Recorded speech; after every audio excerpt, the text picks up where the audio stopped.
और खाड़ी देशों में एक बार फिर से तनाव की खबरें आ रही हैं। तनाव अपने चरम पर पहुंच गया है। समंदर के बीचों बीच एक अमेरिकी युद्धपोत पर हुए मिसाइल हमले की खबर ने पूरी दुनिया के आर्थिक पहिए को हिलाकर रख दिया। दरअसल ईरान की फार्स न्यूज एजेंसी ने बड़ा दावा किया है, जिसमें ज्वास्क द्वीप के करीब एक अमेरिकी युद्धपोत पर 2 मिसाइलें दागी गई हैं और बताया जा रहा है कि ईरानी चेतावनियों को लगातार नजरअंदाज कर रहे इस अमेरिकी जहाज को हमले के बाद अपनी सुरक्षा के लिए वापस लौटना पड़ा। ये गंभीर घटनाक्रम ऐसे समय में सामने आया है जब अमेरिकी राष्ट्रपति डोनाल्ड ट्रंप ने प्रोजेक्ट फ्रीडम नाम के एक बड़े नौसैनिक मिशन का ऐलान किया। इस अभियान का मुख्य मकसद हॉर्मुज स्ट्रेट जैसे महत्वपूर्ण समुद्री मार्ग में फंसे उन व्यापारिक जहाजों को सुरक्षित बाहर निकालना है जो इस संघर्ष में शामिल नहीं है। और साथ ही अमेरिका का यह ऑपरेशन अगले कुछ ही घंटों में शुरू होने जा रहा है। हालांकि ट्रंप की इस घोषणा ने शिपिंग उद्योग के अधिकारियों को हैरान कर दिया है, क्योंकि ये इस क्षेत्र में हमले लगातार जारी है और जहाजों की सुरक्षित आवाजाही फिलहाल पूरी तरीके से ठप नजर आ रही है। और जो तस्वीर इस वक्त बन रही है वो लगातार बड़े सवालों के घेरे में है कि खाड़ी में आखिर होने क्या वाला है। इसी बीच एक बड़ी खबर मिडिल ईस्ट में जंग की चिंगारी को लेकर, जहां ट्रंप का ईरान पर निर्णायक युद्ध का प्लान सामने आया। 336 घंटे का निर्णायक युद्ध प्लान। अमेरिका की तरफ से जमीनी कार्रवाई भी मुमकिन है, इस तरह की जानकारी मिल रही है। तो अमेरिका और ईरान के बीच संघर्ष अभी भी लगातार जारी है और एक चिंगारी का हम जिक्र कर रहे हैं। ट्रंप का ईरान पर निर्णायक युद्ध का प्लान है। 336 घंटे का निर्णायक युद्ध का यह प्लान है। अमेरिका की तरफ से मुमकिन है कि जमीनी स्तर पर जाकर भी कार्रवाई की जा सके। तो देखिए, ये बड़ी खबर और बड़ी जानकारी आपको दे रहे हैं। 336 घंटे निर्णायक युद्ध का ये प्लान फाइनल तौर पर किस तरीके से लिया जाए, ईरान इस पर किस तरीके की प्रतिक्रिया रखता है। ट्रंप का ईरान पर जब ये निर्णायक युद्ध का जो प्लान पूरी तरीके से सामने आ रखा है, जिसके जरिए जमीनी और ग्राउंड ऑपरेशन को लेकर जो तस्वीर रखी जा रही है। अब यूएस इस कॉल में लगातार, इस जद्दोजहद में लगातार जुटा हुआ था कि किस तरीके से यहाँ पर मिलिट्री उतारी जाए और पूरी तरीके से स्थिति को अपने नियंत्रण में लिया जाए। अब मिडिल ईस्ट की जंग में, इस चिंगारी में अब ग्राउंड ऑपरेशन नामक जो चिंगारी है वो भी उठता हुआ नजर आ रहा है। बिल्कुल, और इसी पर चर्चा करने के लिए मेहमानों का एक पैनल हमारे साथ जुड़ चुका है। एक एक करके तारुफ करा देते। पहले हमारे संवाददाता नासिर हमारे साथ जुड़ रहे हैं। इसके अलावा group captain UK Devnath retired रक्षा विशेषज्ञ के तौर पर जुड़ रहे हैं मनोज कुमार भू, राजनीतिक विशेषज्ञ, और डॉक्टर अजिताभ सिंह, विदेश मामलों के जानकार। आप सभी का बहुत बहुत स्वागत है। पहले एक बार डॉक्टर अजिताभ का रुख करें। डॉक्टर अजिताभ, ये जो जानकारी मिल रही है कि अब जमीन पर जाकर लड़ाई लड़ी जाएगी, अमेरिका ईरान पर अटैक करेगा, कितना प्रैक्टिकल नजर आता है आपको ये? देखिए, ये सीज फायर से निश्चित रूप से दोनों देशों को, अमेरिका और ईरान दोनों को मौका तो मिला है, टाइम भी मिला है, और यहाँ पे समय और लेवरेज सबसे बड़ा मुझे लगता है डिसाइडिंग फैक्टर है कि फिर से युद्ध की जो चिंगारी दिख रही है, या जो आपने कहा कि 336 घंटे का ये ट्रंप का एक तरह से ऑपरेशन प्रोजेक्ट फ्रीडम का जो प्लान है, मुझे लगता है कि अमेरिका पूरी तरह से तैयारी कर रहा है और राष्ट्रपति ट्रंप पूरे फर्म लग रहे हैं और कुछ न कुछ एक्शन की तैयारी जरूर हो रही है। क्योंकि जिस तरह से खास करके पिछले कल से आज तक में जो एक्टिविटीज हुई हैं, जो वहां पे कुछ शिप्स के निकलने की भी बातें आ रही हैं, और ईरान के कुछ बोट्स जो हैं, जो फास्ट बोट जिसको कहते हैं, 6 या 7 वैसे बोट को भी अमेरिका ने दावा किया है उसको डिस्ट्रॉय करने का। तो ये दिख रहा है कि अब कन्फ्रंटेशन थोड़ा सा और ज्यादा तेज हो रहा है और अमेरिका की ग्राउंड अटैक या ग्राउंड हॉर्मुज को जो कब्जे से हटाने या निकालने की तैयारी है वो ज्यादा होती दिख रही है। और कहीं ना कहीं कल जो फिर से यूएई पे अटैक हुआ है, इस तरह का कहा जा रहा है कि कम से कम 15 मिसाइल और ड्रोन अटैक हुए हैं। तो ये दिख रहा है कि अब फिर से युद्ध का उन्माद बढ़ रहा है, और ऐसे में चूंकि अमेरिका की फोर्सेस ऑलरेडी हॉर्मुज के आसपास चारों ओर काफी संख्या में और पूरे रिन्यूड कह लीजिए एम्युनिशन और वेपन्स के साथ है। पिछली बार भी तो ट्राई किया था ना अजिताभ सर, एक दफा और कोशिश हो चुकी है। अगर इतिहास के पन्नों को खंगालें तो ये पहली दफ़ा नहीं है। ईरान को लेकर जितनी दफ़ा अमेरिका ने प्लान किया है या ग्राउंड ऑपरेशन को लेकर एक तस्वीर दिखाई है, हमेशा विफलता हाथ लगी है। यूके देवनाथ सर, आप इस इतिहास की कड़ी को मैं चाहूँगी आप ज़रा खोलिएगा, दर्शकों के सामने भी रखिएगा। और क्या, जैसा कि मेरी सहयोगी मोनिका ने पूछा कि ये प्रैक्टिकल अप्रोच है क्या मिलिट्री एक्शन को लेकर या ऑपरेशन को लेकर, चाहे वो 336 घंटे को लेकर की जानकारी मिले या इसको लेकर के कि इस ऑपरेशन में सफलता कैसे मिलेगी, लेकिन वहाँ के टेरेन, वहाँ के रीजन्स क्या इस बात को लेकर गवाही देंगे कि वहाँ पर इस तरीके की मिलिट्री जो ऑपरेशन है वो सफल हो पाए? अमेरिका अगर इस वक्त कोई हमला करता है तो सबसे पहले तो उसमें एक राजनीतिक और कूटनीतिक प्रश्न चिन्ह उठ जाता है कि क्या अमेरिकन कांग्रेस की बैकिंग है। अभी तक वहां से कोई ऐसा इंडिकेशन नहीं आया है कि अमेरिकन कांग्रेस में डोनाल्ड ट्रंप ने परमिशन ली है। हाँ, वो जरूर दावा कर रहे हैं कि वह युद्ध कर सकते हैं, हमला कर सकते हैं। अमेरिका में उनके कॉन्स्टिट्यूशन में लिखा हुआ है कि वो इमरजेंसी में देश की रक्षा के लिए अगर अमेरिका पर हमला होता है या अमेरिकन एसेट्स पर हमला होता है, देश की रक्षा के लिए वो युद्ध लड़ सकते हैं। जो उनके कॉन्स्टिट्यूशनल एक्सपर्ट्स हैं उनका कहना है कि फिलहाल टेक्निकली अमेरिका अभी तक लगातार युद्ध में अपने को इन्वॉल्व किया है, लेकिन ऐसा लग रहा है कि डोनाल्ड ट्रंप की जो ये प्लानिंग है, कह रहे हैं कि पेंटागन ने भी उनको कुछ 3 प्लान बताए हैं, ये सब शायद पॉस्चरिंग है, यानी ईरान पर साइकोलॉजिकल दबाव डालने के बराबर माना जाएगा। देखिए, ईरान ने तो पहले भी बार बार कहा है कि स्ट्रेट ऑफ हॉर्मुज से अगर कोई भी अमेरिका का जहाज गुजरेगा तो वह उसको रोकेगा, इंटरडिक्ट करेगा। तो जब अमेरिकन शिप्स वहां से गुजर रहे थे और चैलेंज करके जा रहे थे, अमेरिका ने पहले से ही इन्फॉर्म कर दिया था पूरे वर्ल्ड कम्युनिटी को कि हमारे शिप्स जो हैं स्ट्रेट ऑफ हॉर्मुज में घुसेंगे। तो ऐसे में जाहिर बात है ईरान तो शांत नहीं रहेगा। उसने पहले ही कहा था कि वह आक्रामक देवनाथ जी, इसी बात का सहारा लेकर क्या डोनाल्ड ट्रंप जो हमले का जिक्र यहाँ पर 336 घंटे की जमीनी कार्रवाई की बात कर रहे हैं, इसी बात का हवाला देकर क्या वो कर सकते हैं ईरान पर अटैक?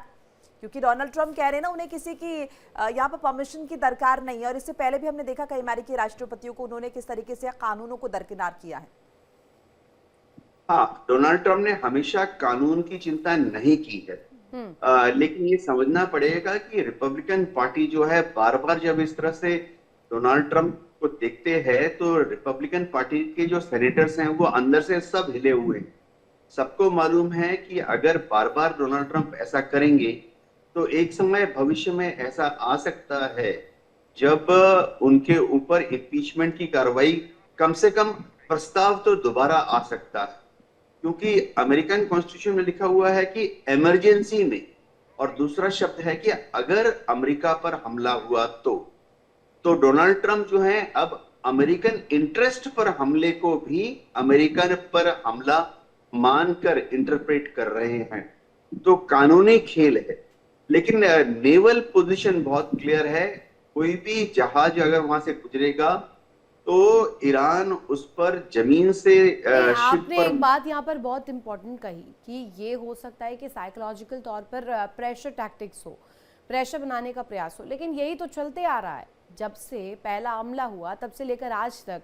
यही तो एक कड़ी है जो डोनाल्ड ट्रंप ने और अमेरिका ने सामने रखी है। प्रेशर बनाइए और उसके बाद जीत का बड़ा दावा करिए, दुनिया के सामने दिखाइए कि आप इस जंग में आगे एक एज लेते हुए नजर आ रहे हैं। एक बड़ी खबर, उसके बाद यूके देवनाथ से कंप्लीट कीजिएगा।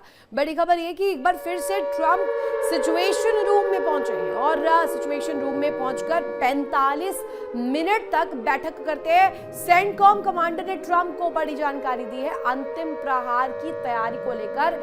फाइनल इस तस्वीर को दिखाने के लिए जो जानकारियां हैं वो दी गई है सिचुएशन रूम में बाकायदे डोनाल्ड ट्रंप। बिल्कुल, देखिए बड़ी जानकारी मिल रही है, लगातार इस तरह की इंफॉर्मेशन हम देख रहे हैं। और एक बार फिर से ट्रंप सिचुएशन रूम पहुंचे हैं, एक बार फिर से ये बैठक चली है। 45 मिनट का इसका पूरा जो है अंतराल बताया जा रहा है।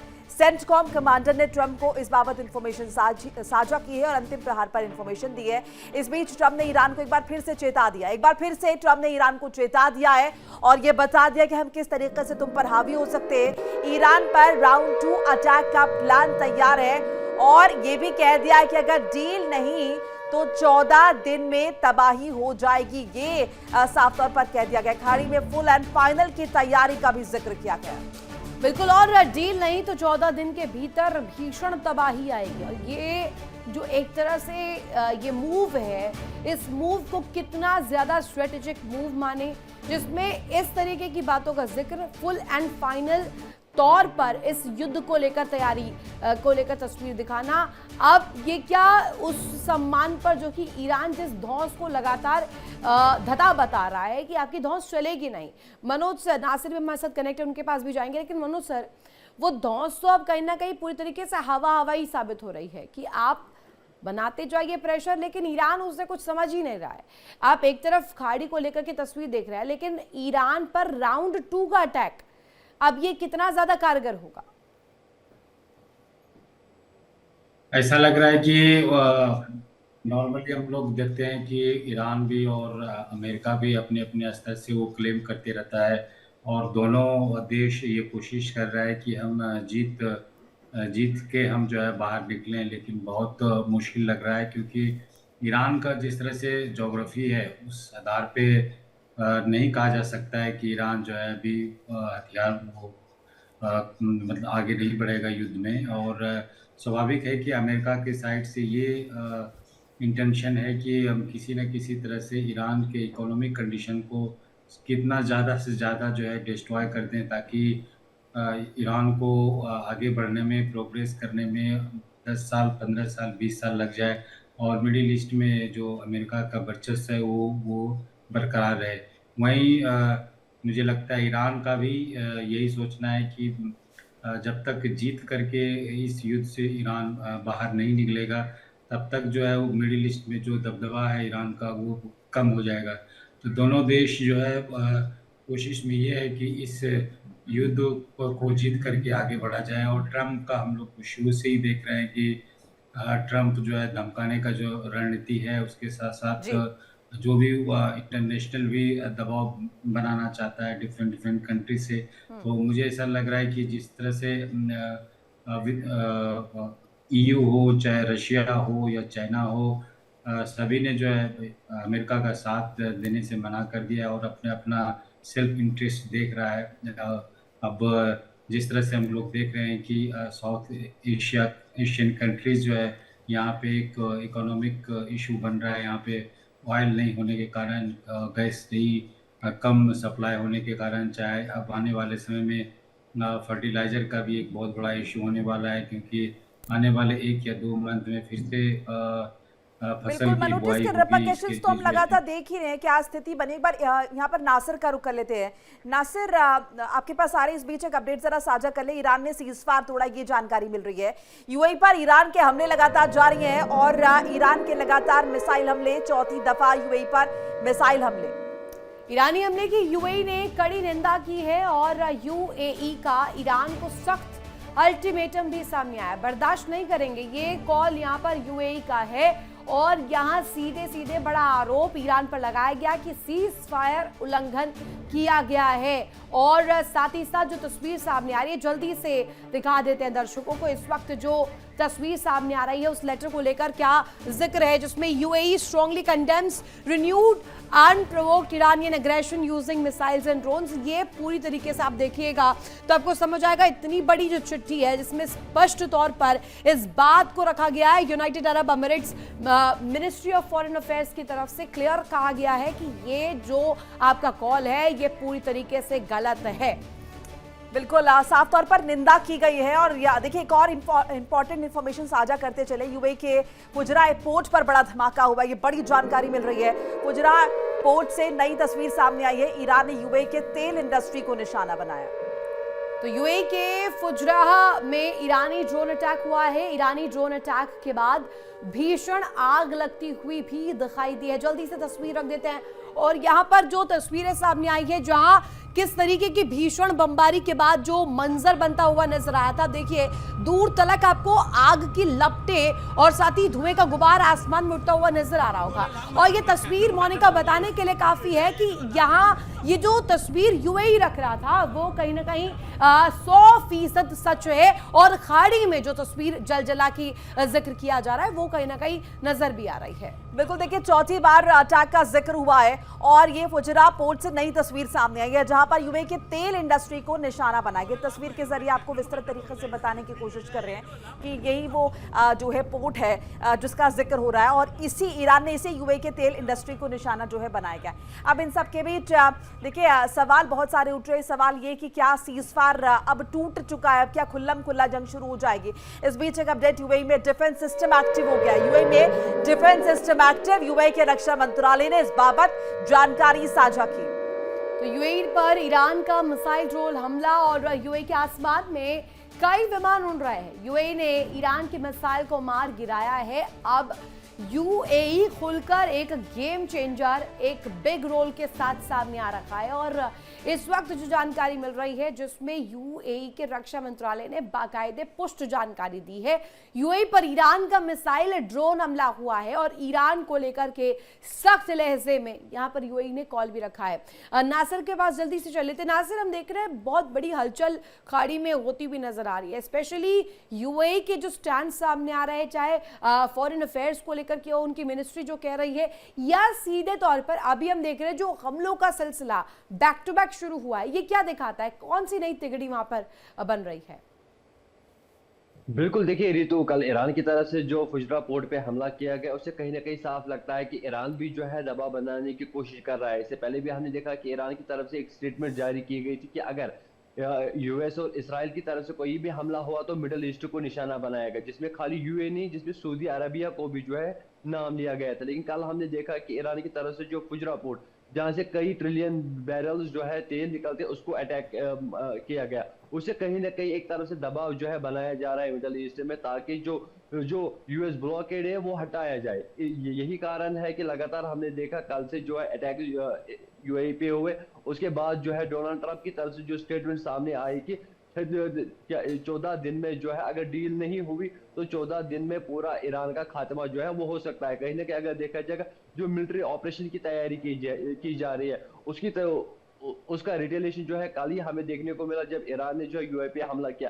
कहीं ना कहीं अगर देखा जाएगा जो ऑयल पोर्ट है यूएई का, उस पर हमला करना, इससे कहीं ना कहीं साफ लगता है कि ईरान जो है अब भी वो फिर से एक बार जो है खड़ा उतरा है ताकि अपने देश की रक्षा कैसी की जाए और जो यूएस ब्लॉकेड है उसको कैसे हटाया जाए। कहीं ना कहीं दबाव बनाने की जो है वो डॉक्टर अजिताभ, क्या अब ये मान ले कि सीजफायर टूट गया, अब कोई भी किसी पर अटैक कर सकता है?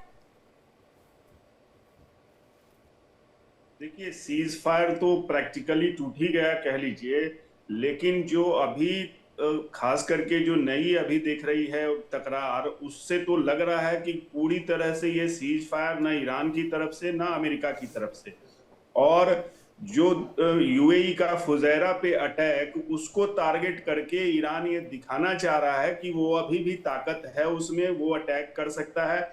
फुजैरा को खास करके टारगेट बनाने के पीछे भी एक उद्देश्य है।